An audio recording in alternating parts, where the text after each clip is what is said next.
क्रांती news, आवाज सर्वसामान्यांचा। सुरगाणा भरधाव इको गाडीच्या धडकेत दुचाकीस्वाराचा मृत्यू, उपचारादरम्यान नाशिकमध्ये प्राणज्योत मालवली। सुरगाणा तालुक्यातील उंबरपाडा खोकरी परिसरात भरधाव वेगाने जाणाऱ्या इको गाडीने दुचाकीस्वाराला जोरदार धडक दिल्याने गंभीर जखमी झालेल्या युवकाचा उपचारादरम्यान मृत्यू झाल्याची दुर्दैवी घटना घडली आहे। या घटनेमुळे परिसरात हळहळ व्यक्त केली जात आहे। मृत युवकाचे नाव कादिर अकिल नाईकवाडे, राहणार जामुन माथा असे असून तो स्प्लेंडर दुचाकी क्रमांक GJ 30E137 वरून उंबरठाण येथून आपल्या घरी जात असताना हा अपघात झाला।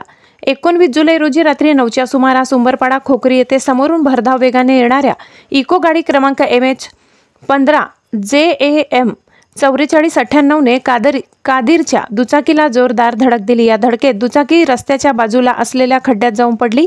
अपघातानंतर इको गाडीचा चालक वाहन घटनास्थळी सोडून पसार झाला। या अपघातात कादिरच्या दोन्ही हातांना, डोक्याला तसेच उजव्या पायाला गंभीर दुखापत झाली। सुरगाणा ग्रामीण रुग्णालयात प्राथमिक उपचारानंतर पुढील उपचारासाठी त्याला नाशिक येथील आडगाव मेडिकल कॉलेजमध्ये दाखल करण्यात आले।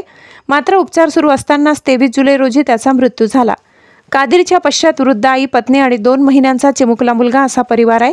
या दुर्दैवी घटनेमुळे त्यांच्या कुटुंबावर दुःखाचा डोंगर कोसळलाय।